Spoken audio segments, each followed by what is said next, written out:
So one of the most important properties of a tangent line is that that line that's tangent to the circle will be perpendicular to the radius drawn to the point of tangency.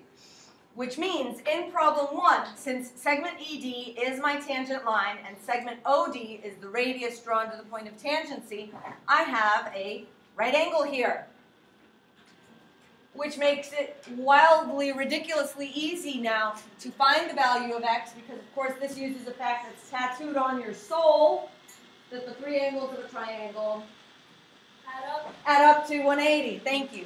Tattooed on someone's soul. So 90 plus 38 is 128. Subtract that from 180, and we get 52.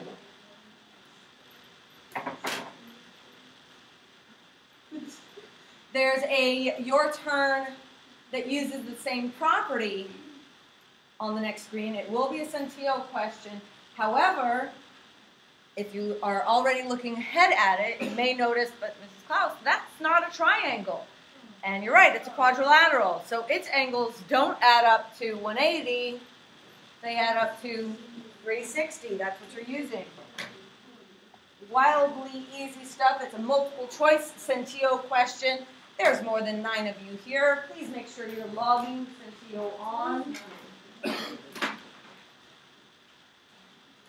And as you can see in your notes, that's that level 2 skill. Being able to know enough about these tangent lines, know that there's a 90-degree angle, and be able to use that to find an angle measure.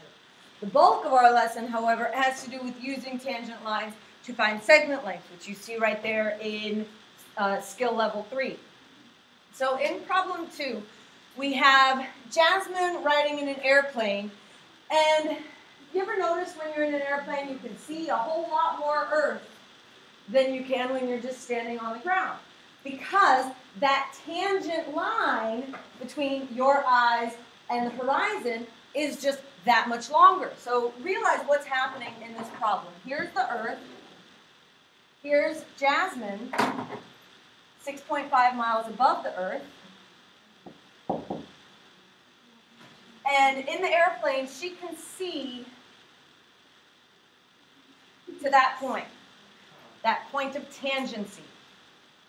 It tells us that the Earth's radius is about 4,000 miles.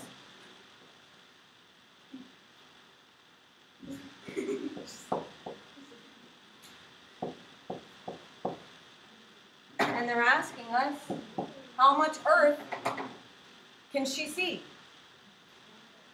Just like I mentioned previously, that tangent line is perpendicular to the radius drawn to the point of tangency. So our right angle is here. How am I going to find how much Earth Jasmine can see? Say it again. Did you hear a squared plus b squared? Pythagorean theorem, absolutely. We have a right triangle. We know 2 of the lengths. We use Pythagorean theorem to find the third. So our Pythagorean theorem, whoops, that's...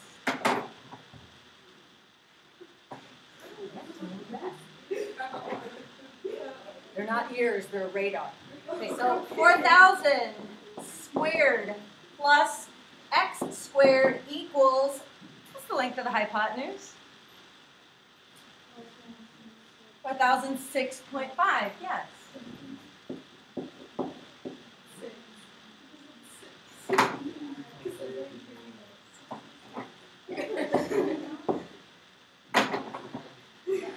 And that's the Pythagorean theorem that you're plugging into your calculator.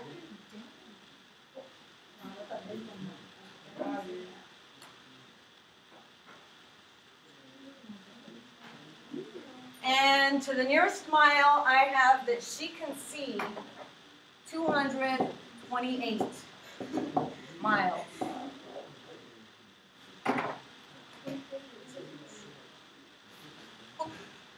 Some more Pythagorean theorem. When you plug this in, you have x squared plus 24 squared equals, oh my, x plus 18 squared. Now I'm going to warn you of the mistake that would most commonly get made. Please remember, x plus 18 quantity squared is not x squared plus 324. You can't just square the x and square the 18 and be done with it. Remember what it means to square something.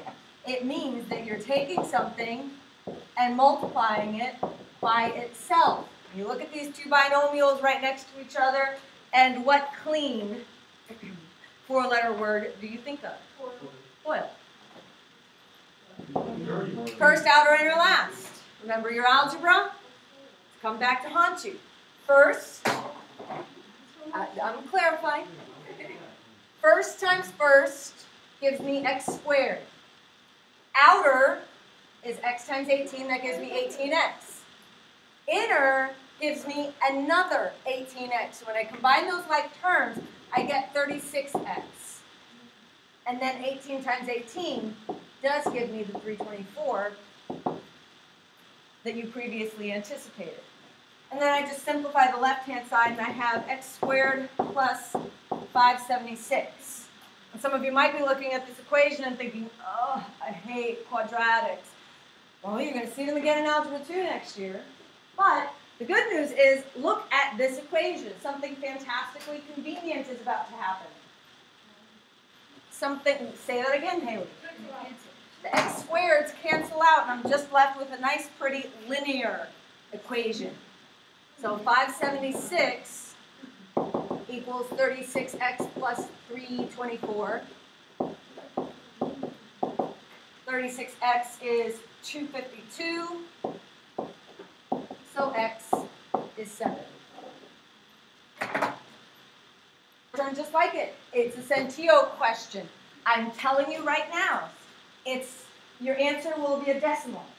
So when you get that decimal answer, please round it to the nearest 10 before keying it into the Problem 4 of our notes. First of all, I'm very displeased, ladies. I'm very displeased with the way that they have that diagram labeled. They have the 13 in a place where you're kind of, well, is it just that part or is it the whole thing?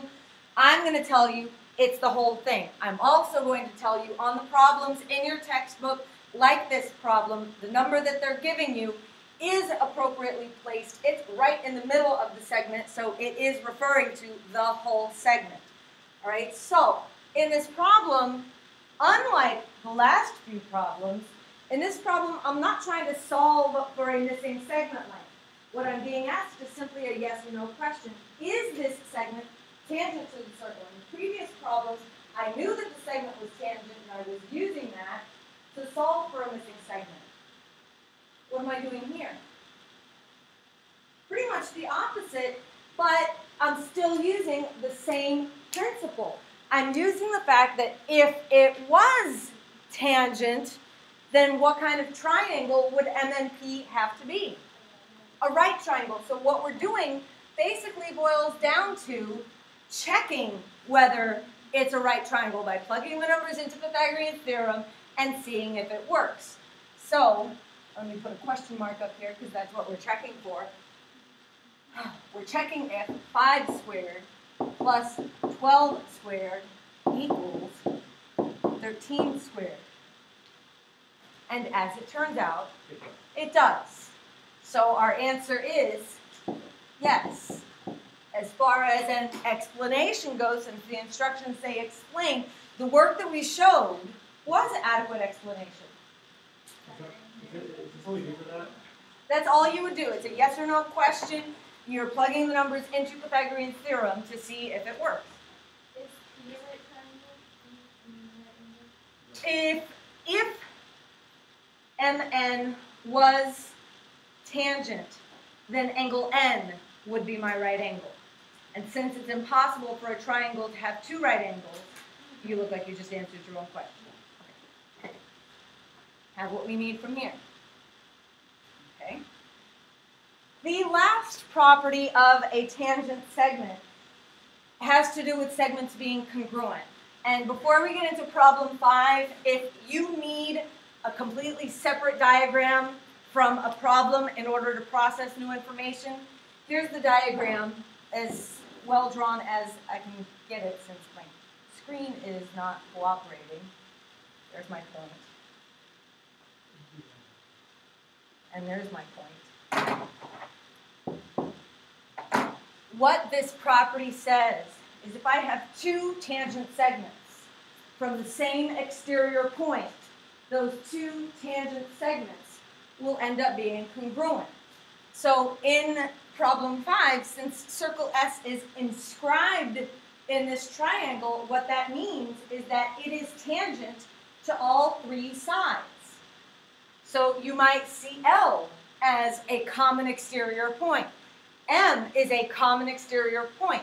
N is a common exterior point. And what I mean by that is, I'm going to tell you the first one, and then you're going to be like, oh, I see the other two.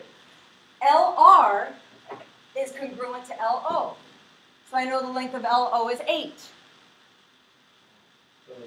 So, Benjamin, what do you see? The length of NT will be 5. And someone else, the length of MT will be 14.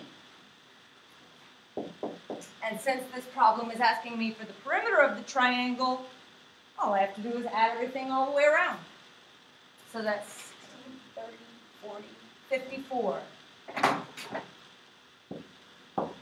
units.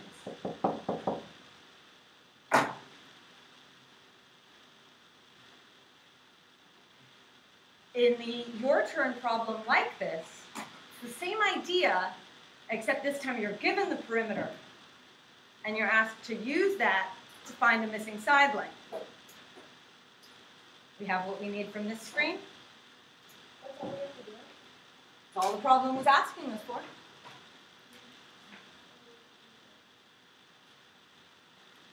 And when you find the length of segment QY, please key that length into your Centillo.